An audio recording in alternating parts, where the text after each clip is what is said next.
আসসালামু আলাইকুম, welcome back to my channel. আজকে শেয়ার করব অনেক বেশি মজাদার তুলতুলে কাপকেক রেসিপি। অনেকের বাসায় কিন্তু ওভেন অথবা ইলেকট্রিক বিটার থাকে না, তাদের আমার এই রেসিপিটা অনেক বেশি উপকারে আসবে, কারণ আমি আজকে এই কাপকেকগুলো তৈরি করেছি চুলোতে, আর কোনো রকম ইলেকট্রিক বিটার ব্যবহার করিনি। হ্যান্ড উইক্স দিয়ে কিন্তু তৈরি করেছি। একটু ভেঙে দেখিয়ে দিচ্ছি কতটা পারফেক্ট তুলতুলে হয়েছে। তো এরকম তুলতুলে এই কাপকেকগুলো কিভাবে তৈরি করেছি চলুন দেখে নেওয়া যাক। শুরুতে একটা বাটার মিল্ক তৈরি করতে হবে। এখানে 2 টেবিল চামচ পরিমাণ মিল্ক নিয়েছি আর কোয়ার্টার চা চামচ পরিমাণ ভিনেগার দিয়ে একটা সাইডে রেখে দিলাম। এদিকে আমি একটা মিক্সিং বলে রুম টেম্পারেচারে থাকা একটা ডিম নিয়ে নিচ্ছি। দিয়ে দিচ্ছি হাফ কাপ পরিমাণ চিনি।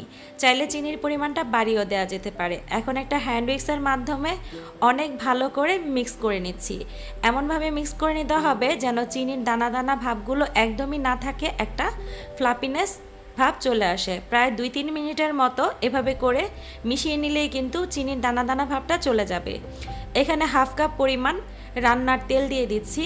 তেলের পরিমাণটা একটু বেশি প্রয়োজন হবে, যেহেতু কোকো পাউডার ব্যবহার করব। কোকো পাউডারটা অনেকটাই ড্রাই থাকে, তাই তেলটা একটু বাড়িয়ে দিতে হবে।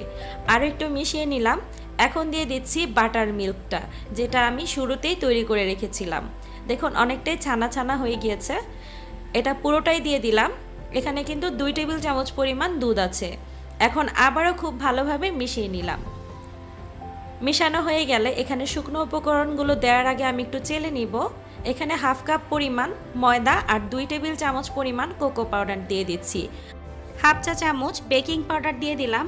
এখন খুব ভালোভাবে চেলে নিচ্ছি, আর চেলে নেওয়া হয়ে গেলে আবারও হ্যান্ড উইক্স দিয়ে খুব ভালোভাবে মিশিয়ে নিব। 2-3 মিনিটের মতো সময় লাগবে মিশিয়ে নিতে। এখানে যেহেতু এগ হোয়াইটটা খুব বেশি ফ্লাপি করে আমি বানাইনি, সেই ক্ষেত্রে এই ফ্লাপিনেসটা নষ্ট হয়ে যাওয়ার কোনোই ভয় নেই। আমি যেভাবে ইচ্ছা সেভাবেই কিন্তু মিক্স করে নিতে পারবো।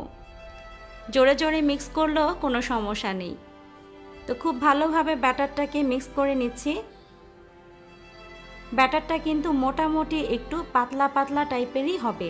তো ব্যাটারটা আমার মিক্স করা হয়ে গিয়েছে। এখন আমি কাপকেকের মোল্ড নিয়ে নিচ্ছি।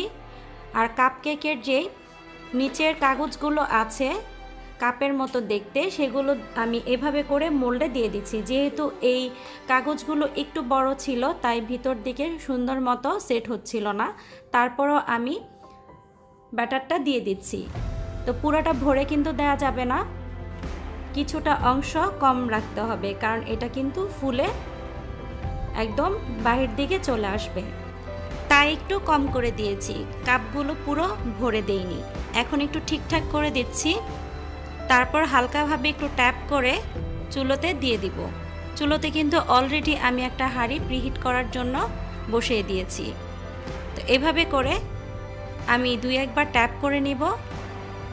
আপনারা চাইলে সরাসরি মোল্ডে একটু তেল ব্রাশ করেও এই কেকগুলো তৈরি করে নিতে পারেন। এখন খুবই সাবধানে মোল্ডটাকে বসিয়ে দিয়ে ঢেকে দিব। চুলার আঁচটা মিডিয়াম টু লো ফ্লেমের কিছুটা কম পরিমাণ থাকবে, আর বেক করে নিব 25 থেকে 30 মিনিটের জন্য। চুলার ফ্লেমটা কিন্তু কিছুতেই মিডিয়াম রাখা যাবে না, মোটামুটি লো থেকে একটু বেশি পরিমাণ রাখতে হবে। তো 25 মিনিট পর একটু চেক করে নিচ্ছি। এই তো সাসলিকের কাঠিটা একদমই ক্লিয়ার এসেছে, তার মানে হয়ে গিয়েছে। এখন আমি চুলা থেকে নামিয়ে নিয়েছি, আর এখন একটু দেখিয়ে দিচ্ছি এটা কতটা পারফেক্ট হয়েছে। দেখে বুঝতে পেরেছেন কতটা নরম তুলতুলে পারফেক্ট একটা কাপকেক তৈরি হয়ে গিয়েছে। আশা করি রেসিপিটি আপনাদের কাছে অনেক বেশি উপকার আসবে। এখন যাদের বাসায় ওভেন অথবা ইলেকট্রিক বিটার নেই, তারা অনেক বেশি সহজে ঝটপট এই কেকটি তৈরি করে ফেলতে পারবেন। আমি একটু দেখার সৌন্দর্যের জন্য আর খেতে আরও একটু মজা করার জন্য এখানে আমি দিয়ে দিলাম হুইপ ক্রিম। এটা কিন্তু টোটালি অপশনাল, আপনারা চাইলে স্কিপ করতে পারেন। এভাবে এই কেকটা অনেক বেশি মজার হয়। আরও একটু ডেকোরেশন করার জন্য এখানে কিছু চকলেট রাইস দিয়ে দিলাম।